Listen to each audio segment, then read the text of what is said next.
қарсы алуға дайынбыз ба? Естілмейді. Қаттырып айтайық, достар. Жарайсыңдар.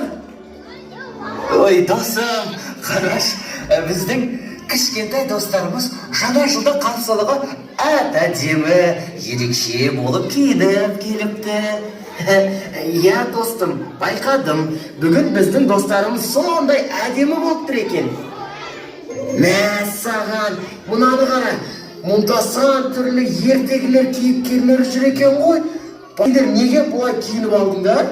Әрине жүреді солай. Себебі жаңа жыл емес. Балалар, жаңа жылда Аяз атаны қарсы алып, Аяз атаға өз өнерлерін және өз киімдерін көрсетіп сыйлық алады ғой.